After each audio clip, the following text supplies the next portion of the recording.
Jæja, Kjartan Már.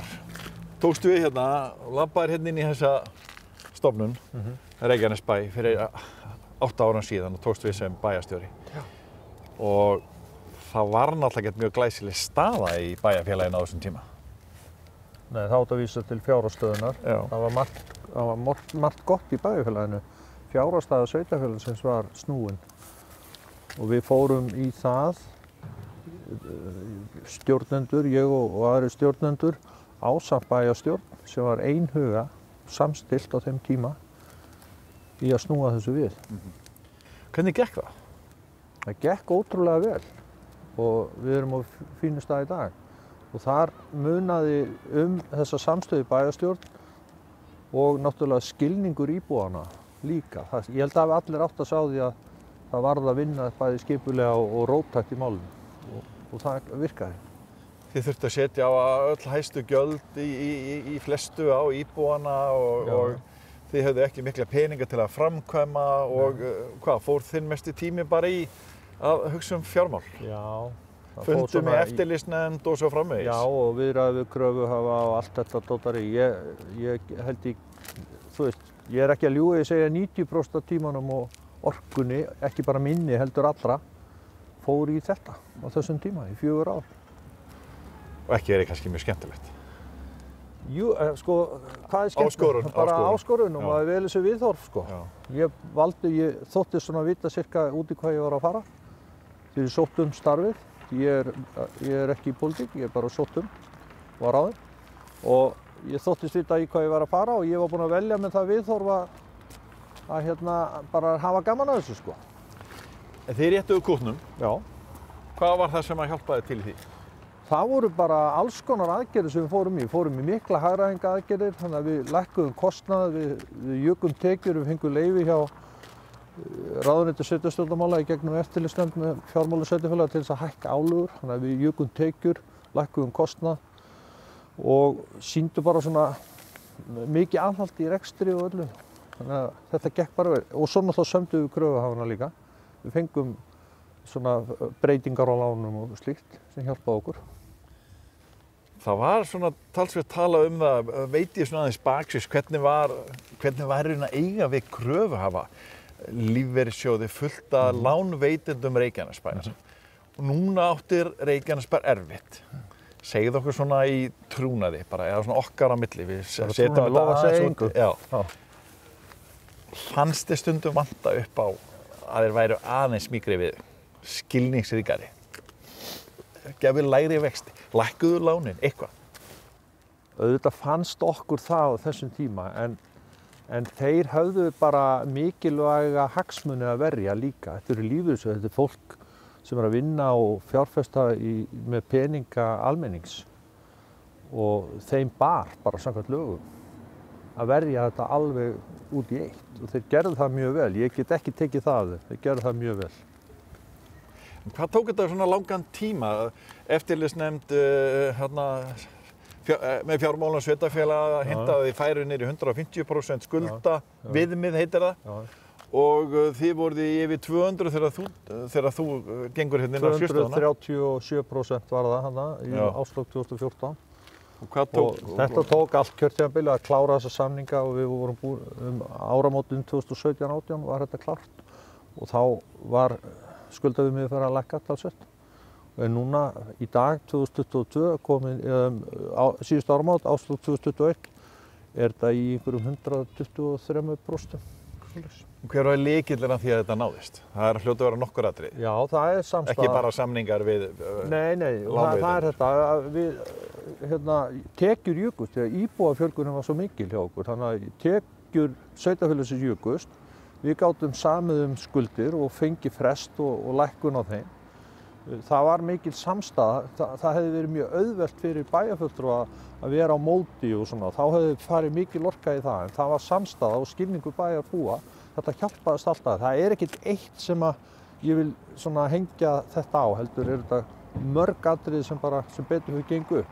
Við erum komin hérna við flugstöðina og þú varst að ræða íbúafjölgun. Já, eiginlega fordæmalausa íbúafjölgun í einu sveitarfélagi, svona allan af stærðgerðinni. Og hver ástæðan fyrir því að þessi mikla íbúafjölgun hefur verið?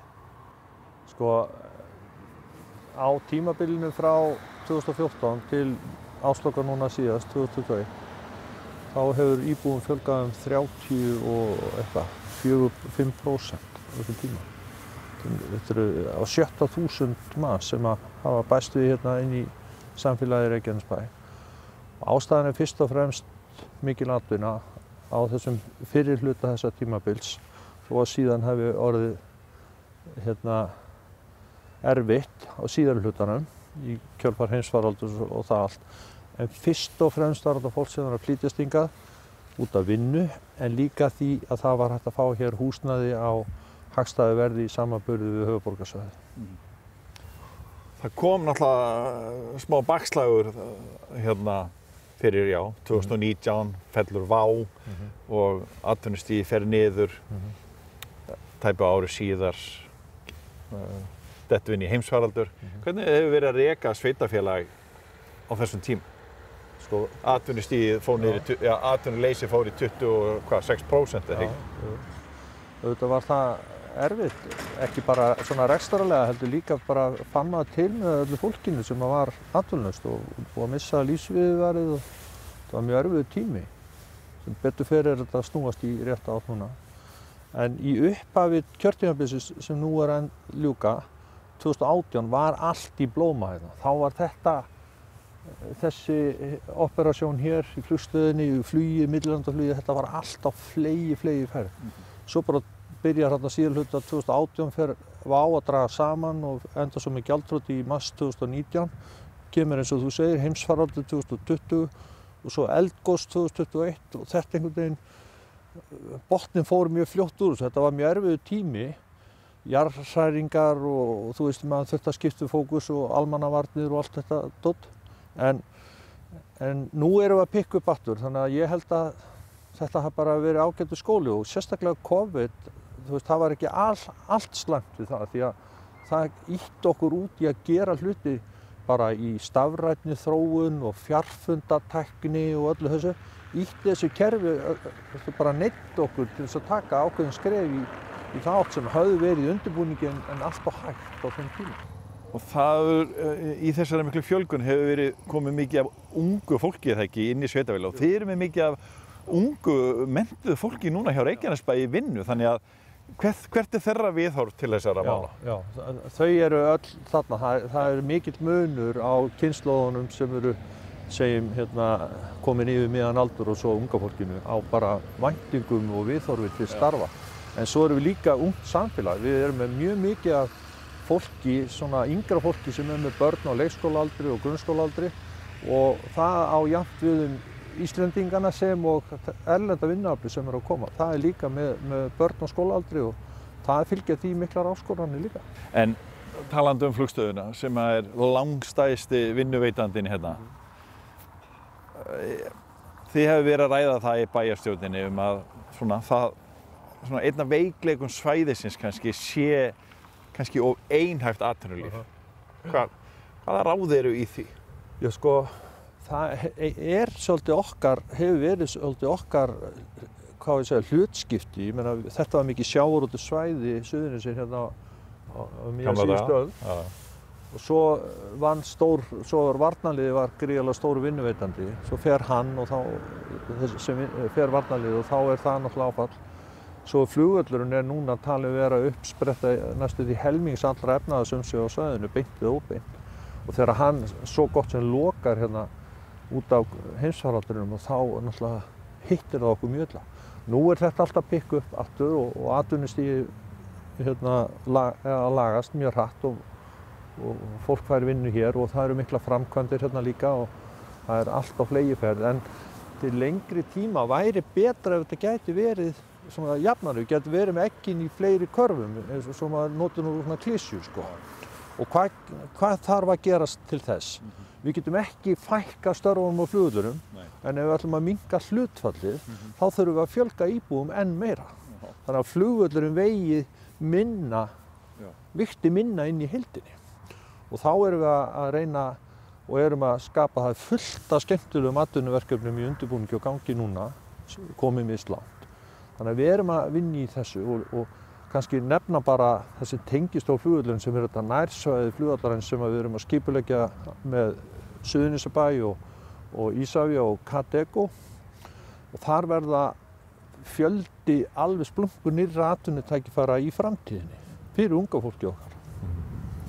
Þannig að þetta tengist áfram flugvöllinum, þessar framtíða pælingar þróunarfélagsins Kateko. Já, það eins og bara annars staðar víða erlendis. Þú sér þetta í nágrennu flugvalla eru fullt af starfsemi sem að, tengist honum beint eða óbeint, en svo líka alls konar önnur starfsemi og hér búum við vel að því leytinu að það mikið á óskipulögðu og óbyggðu landi nærri alþjóðaflugvelli og það fullt af fólki sem sér tækifæri í því. Ekki endilega í farþegaflugi, heldur líka bara í fraktflugi og öðrum tækifærum. Við getum ekki sleppt í okkar samtali náttúrulega minnast aðeins á stóriðju í Helguvík. Þetta er búið að vera stórmál, minna kannski núna síðustu 2-3 ár, falli í skuggan af COVID og eldgosi og fleiru. Akkurat. Hvað svona, það er ekki mikill svona hugur í bæjarstjórn, meirihluta bæjarstjórnar að eitthvað sem tengir stóriðju? Nei, menn hefur ekki að segja að menn hafi bara ákveðið að snúa frá af þeirri braut, en þetta er kannski svolítið gamli tíminn, sko. Og nú bara eru önnur sjónarmið uppi og nú vilja menn fara í aðrar áttir með þetta. Við vitum öll þessa hörmungasögum í United Silicon sem nú heitir Stakksberg, sú verksmiðja til sölu. Thorsil verður ekki. Önnur kísilmálverksmiðja sem var verið að undirbúa. Norðurál Helguvík, dótturfyrirtæki Norðuráls móðurfélagsins gjaldþrota, þannig að Kerskálarnir sem þó búið að reisa þarna að hluta til eru til sölu, í höndum skiptaráðenda sem að reyna að koma þeim út. Það eru margir áhugasamir aðilar það og spennandi hlutir mögulega að koma þar. Og svo finnum við fyrir auknum áhuga bara á lóðum í Helguvík og starfseminni þar og það geti margt ef allt gengi nú eftir sem að gerist náttúrulega aldrei, en það eru margir spennandi hlutir sem að ég trúi að við höfum eftir að sjá þar á næstu 10-15 árum. Fjölmenningarsamfélag, þið hefði gefið ykkur út fyrir það, enda fjórði hver íbúi útlendingur. Já. 50 hver af erlendu bergi. Já. Og sem sagt, og hvernig hefur það gengið? Hvernig gengur það? Það gengur bara vel, verð ég að segja, sko. Auðvitað það misjafnt og sumir að koma hérna til þess að vera hér bara í eitt sumar eða eitt ári eitthvað svona og svo setjast menn að og aðlaga samfélaginu og börn fara í skóla og allt þetta. Heilt yfir gengur þetta bara mjög vel. Þetta yfir 90 þjóðerni í Reykjanesbæ. Langstærsti hlutin samt frá einu og sama landinu, Póllandi. Og það yfir 30 tungumál töluð í skólakerfinu hjá okkur. Og það reynir rosalega á starfsfólk. Ég meina að vera með svona mörg tungumál, marga menningar heima, það er svo margt sem að þarf að hafa í huga þegar þú ert að vinna með slíkt umhverfi. Ertu ánægður með svona þátttöku útlendingana, þessa fólk sem að koma hérna að vinna í samfélaginu? Mætti vera meiri? Já, mætti vera meiri. Við sjáum samt svona hægt og bítandi að þetta að færast í rétta átt. Börn að meira að taka þátt í skipulögðu íþrótta- og tómstundastarfi. Við erum í átaki, byrjum á því fyrra sem heitir Allir með, sem meðal annars til þess að ná til þessa hóps. Og við höfum verið að bæta í hvatagreiðslur og styrki og svona reyna að ná þeim inn í því að þar læra þau líka tungumáli hratt og vel með því að vera innan önnur börn. Kjartan, við erum hérna við Stapaskóla í Innri-Njarðvík í svona, hvað getur þú sagt? Þetta svona búið að vera það hverfi sem hefur vaxið svona hvað mest í Reykjanesbæ. Gríðarlega mikið byggt og mikið af íbúum og hér dýrasta framkvæmd ykkar í Reykjanesbæ, bara nánast sögunar, bara í sögunni. Þetta verður það þegar skólinn búinn, þá þetta stærsta einstaka framkvæmd sem Reykjanesbær hefur lagt í og ég held að forverar hans líka í Keflavík og Njarðvík og Hafnir, já. Þannig að þið í bæjarstjórninni, þú sem bæjarstjóri og bæjarstjórnin, þið hafið lagt áherslu á sterkt skólastarf. Já. Og ykkur hefur tekist vel í því? Já, sko, þessi skóli alveg sérstakur. Hann hannaður út frá hugmyndafræðinni sem að starfsemin innan hans tekur mið af og þetta ekki eins og stundum gert, þá bara byggður skóli og sett inn í það eitthvað starf og menn sagt þetta húsið sem þið fáið til afnota, gjörið svo vel og gerið eins gott úr og svo hægt Hérna þetta öfugt, hérna var hugmyndafræðin ákveðin áður og húsið svo hannað utan það og hefur vakið mikla athygli. Þetta gríðarlega vel heppnað og flott mannvirki. Ertu ánægð með hvernig við tekist til hérna í innri Njarðvík? Það ekkert, svona fyrir 15, kannski max 20 árum síðan, þá var þetta eiginlega svolítið bara svona sveitin á Suðurnesjum, í Reykjanesbæ. Akkurat, en svo var bara veðjað á þetta sem mesta eða næsta uppbyggingarsvæði sveitarfélagsins og það hefur heppnast mjög vel. Hér eru byggingakranar allt, ekki bara við skólan, hérna byggja 100 íbúða. Það alltaf fleygiferð hérna. Það flytur hingað nýtt fólk bara næstum því daglega inn í þetta hverfi. Það mikið af fjölbýlishúsum hérna líka og það hentar ungu fólki, byrja svona í minni íbúðum. Þetta blöndubyggð, það eru líka einbýlishús og sumar stærstu og glæsilegustu húsum Reykjanesbæjar eru hér í þessu hverfi líka, þannig að þetta svona öll flóran. Við ströndina. Við sjáum síðan og fá færri vilja þessar lóðir, sko. Og svo erum við að halda áfram hérna með Dalshverfi 3 hérna austur fyrir og þær lóðir, það fengur færri vildu þar. Mikilvægt spurt. Já, þannig að þetta hefur gengið vel og ég vona að fólki líði vel. Þá hlýtur náttúrulega bara, við endum kannski á spurningunni. Langaði að vera áfram bæjarstjóri í Reykjanesbæ? Við erum búin að hugsa þetta hjónin, sko, og svarið við því já.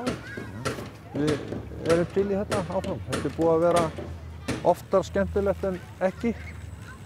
Og já, ef það býðst, það náttúrulega nýrrar bæjarstjórnar að ákveða það eða hafa það að segja, hvort hún gæri sig það að hafa mig eða einhvern annan í því. En ef eftir því verður leitað, þá ég til í það og við bæði því að hún með mér í þessu.